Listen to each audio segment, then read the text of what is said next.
민수기 16장의 내용은 민수기 1장 앞부분에서 쭉 소개되고 있는 인구를 계수하라고 하는 명령에 대한 두 번째 기록입니다. 그래서 이 민수기의 이름이 바로 여기로부터 나오게 되었다 우리가 생각해 봤었죠. 백성들의 수를 셌다 하는 말에서 민수기라고 하는 이름이 지어졌는데, 이 민수기에서는 두 차례 이 계수한 수가 기록이 됩니다. 그래서 1장 그리고 오늘 우리가 읽은 26장 이렇게 두 번 기록이 되는데, 1장에 계수하라고 하는 이 명령은 시내 산에서 하나님께서 언약을 체결하고 그 백성들로 약속의 땅으로 진군해 가기 직전에 하나님께서 내리신 명령이었다면, 오늘 우리가 읽는 26장은 약 40여 년 가까운 시간이 흐르고 난 다음에 이스라엘 자손들이 요단과 모압 평지 가나안 땅 접경 지역에서 또다시 계수하라고 하는 명령이 주어졌습니다.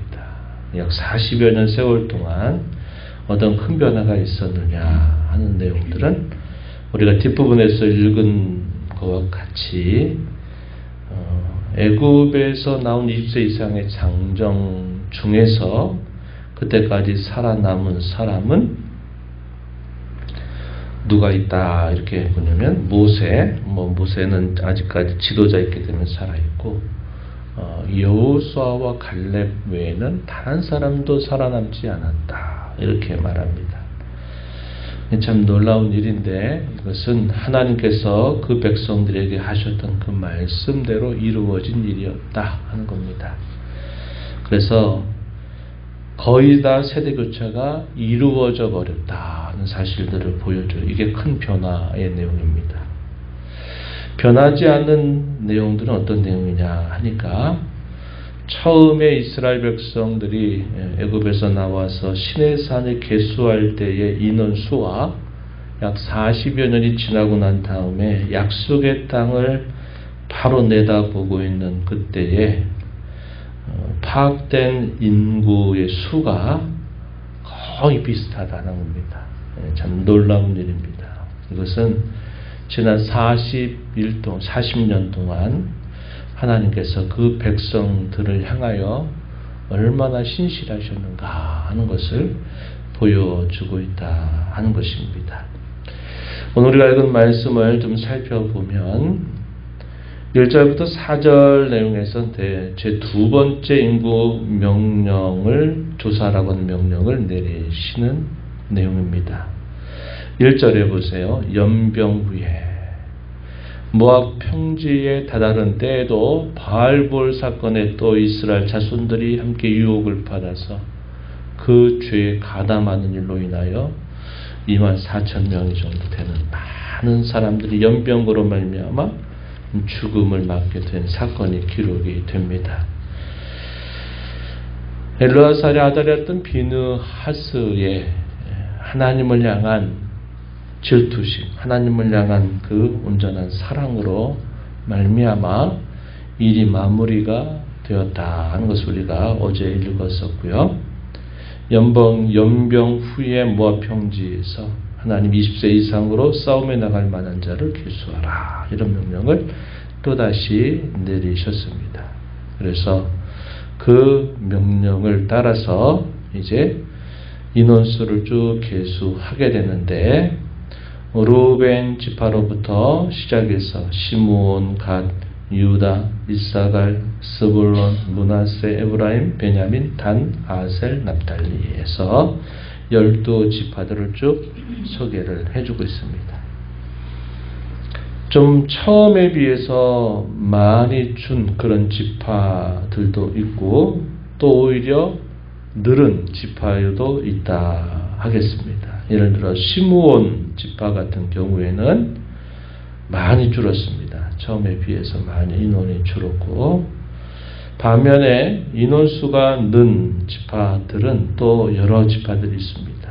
예를 들면 유다 지파, 또 이사갈 지파, 스불론 지파, 므낫세 지파, 또 베냐민 지파, 단 지파, 아셀 지파. 40여 년 세월 동안 이런 지파들은 처음에 비해서 인원수가 더 늘었고, 현격하게 준 지파는 시몬 지파, 그리고 르우벤 지파와 에브라임 지파, 또 납달리 지파 같은 경우에는 40년 전보다 인원수가 좀 줄었습니다. 그래서 전체적으로 이런 작은 변화들이 있지만 전체적인 총수가 어떻게 되는가 소개해 주기를 우리가 읽었던 말씀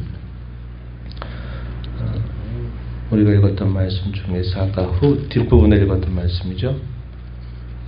26장 51절 말씀에 보면은 소개가 됩니다. 이스라엘 자손에 계수된 자가 60만 1730명이었더라. 이렇게 소개됩니다. 그럼 첫 번째 계수할 때 인원수가 몇 명이었느냐? 60만 3550명이었다는 겁니다.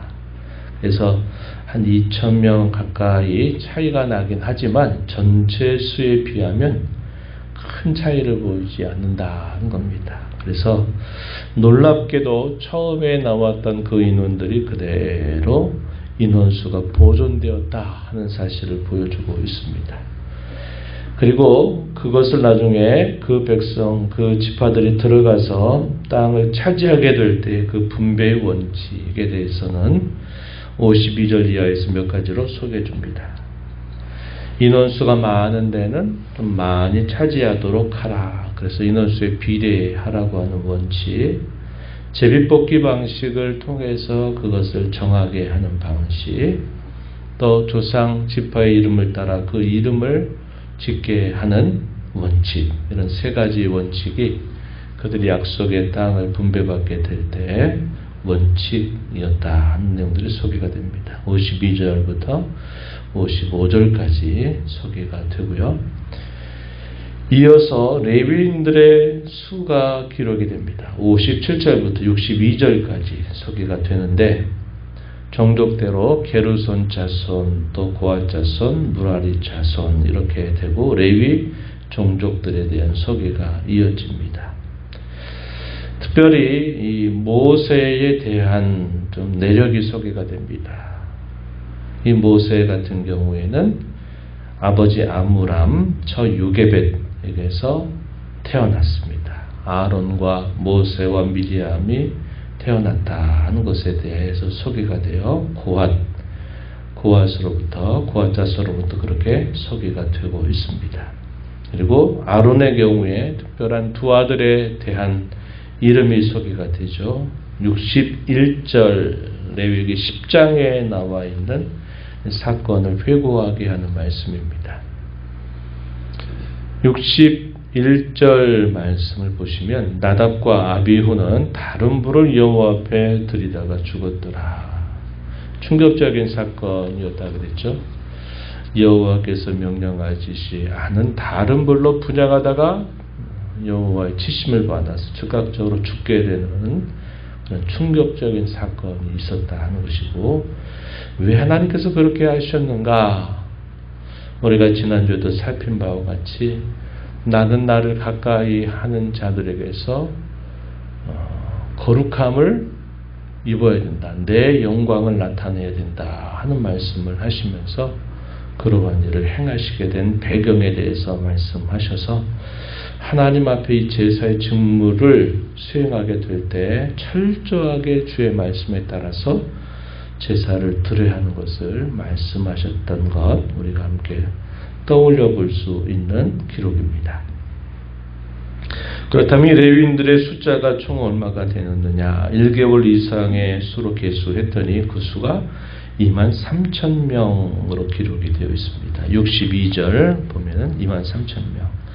그러면 약 40여 년 전 계수할 때 인원수는 몇 명이었느냐? 22,000명이었습니다. 그래서 1,000명 정도가 오히려 늦었던 것을 우리가 확인할 수 있습니다. 그리고 마지막 부분에 있어서는 이제 세대 교체가 이루어진 내용들이 소개가 되는데 63절 이하로부터 우리가 확인하게 됩니다. 63절 이는 모세와 제사장 엘르아살이 계수한 자라 그들이 여리고 맞은편 요단과 모압 평지에서 이스라엘 자손을 계수한 중에는 모세와 제사장 아론이 시내 광야에서 계수한 이스라엘 자손은 한 사람도 들지 못하였다. 놀라운 기록이죠. 그 이유가 뭐냐? 마지막 절 이는 여호와께서 그들에게 대하여 말씀하시기를 그들이 반드시 광야에서 죽으리라 하셨기 때문이다.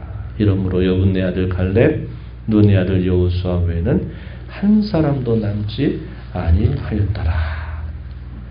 어떻게 이런 일이 생길 수 있느냐? 참 놀라운 일인데 그것도 하나님의 말씀대로 된 일이다 하는 겁니다. 가데스 바네아에서 정탐보고에 대한 그들의 해석에 있어서 하나님의 말씀에 따라 믿음으로 바라보았던 그 두 사람은 남아있지만 10명의 정탐꾼들과 그들의 말을 따랐던 거의 모든 이스라엘 자손들의 경우에는 그 수에 들어있지 못하다는 사실을 기록해주고 있다는 것입니다. 그래서 우리가 오늘 이 말씀을 통해서 변하는 것과 변하지 않는 것을 우리가 확인합니다. 변하지 않는 것은 하나님의 약속의 신실함이었습니다. 처음에 나오게 하신 숫자만큼을 거의 유지하도록 하나님이 그들을 붙들어 주셨다 하는 사실이죠. 40년 세월 동안 하나님의 선하심이 그대로 그 백성에게 주어졌다. 진노 가운데에도 긍휼을 잊지 않으셨다.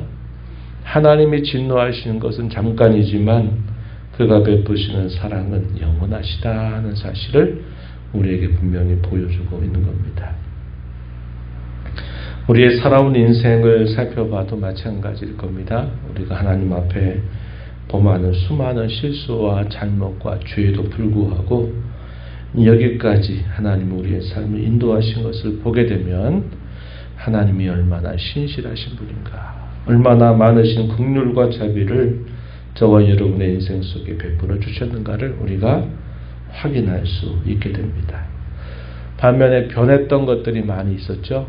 세대 교체가 완전히 이루어졌다고 하는 것입니다. 그것은 지나간 세월 동안 하나님을 향해서 끊임없이 불평하고 원망하고 반역했던 그 일로 인하여서 거기에서 나왔던 사람이 다 죽게 되었다 하는 사실이라는 것입니다.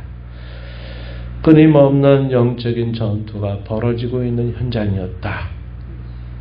그 가운데서 신실하게 믿음을 지키는 사람이 있는가 하면 물론 소수죠. 그러나 대다수의 사람들이 불신앙과 불순종으로 결국은 자신의 삶을 끝까지 살지 못하고 그들이 죽게 되었다는 사실들을 우리가 살펴보게 됩니다. 지나간 40여 년의 역사가 보여주고 있는 살아있는 교훈, 바로 그것이 이러한 내용들이다 하는 것입니다. 우리가 살아가게 되는 훗날의 삶, 남은 삶도 이런 삶이 반복될 수 있다는 것을 우리는 늘 주의해야 한다는 겁니다. 하나님이 하신 그 약속을 이루시는 일에 있어서는 하나님은 그의 선하심을 언제나 우리에게 나타내실 것인데 문제는 항상 우리 편에서 일어납니다. 크고 작은 일과 사건들 속에서 늘 하나님의 말씀을 잊어버리고 의심하고 불순종하게 되는 그런 모습들이 우리의 삶 속에서 많이 나타날 수 있다 하는 것을 우리가 늘 주의하면서 우리의 삶 속에 남은 삶이 얼마가 될런지 우리가 알지 못하지만 하나님의 신실하심을 감사하고 믿으면서 남은 삶 동안 항상 갈림길 앞에서 믿음의 시선을 가지고 부정적인 생각보다 긍정적인 생각을 가지고 하나님을 믿고 신뢰하는 일에 우리의 마음을 집중하여 살아가는 저와 여러분이 되어야겠습니다. 하나님 아버지 감사합니다. 복된 주일 새벽 시간 또 저희들을 깨워주셔서 오늘도 아버지 앞에 저희의 삶을 또 저희의 걸음을 인도해 주셔서 감사합니다. 지난 반년 동안에도 하나님께서 저희들의 삶을 여기까지 선하심과 긍휼하심과 자비하심으로 저희들을 인도해 주셨음을 인하여 감사드립니다.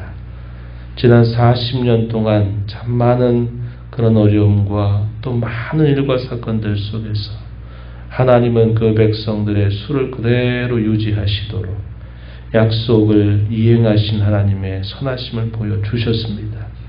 그러나 한편 많은 이스라엘 자손들이 하나님 앞에 원망하고 불평하고 거역하고 반역하다가 광야에서 엎드러지고 이 약속의 땅을 보지 못했던 일들을 저희가 살펴보면서 저희의 삶 속에 끊임없이 일어나고 있는 영적인 전투 가운데 하나님 아버지, 저희가 늘 여러 갈림길들 앞에서 믿음을 따라 바라볼 줄 알게 하시고 믿음을 따라 생각하고 믿음을 따라 말하고 행할 줄 아는 그러한 삶이 되도록 저희들에게 은혜를 베풀어 주셔서 저희의 남은 삶이 하나님 앞에 더 복되고 더 값지고 하나님께 기쁨이 되는 귀한 삶이 되도록 저희들을 인도하여 주옵소서.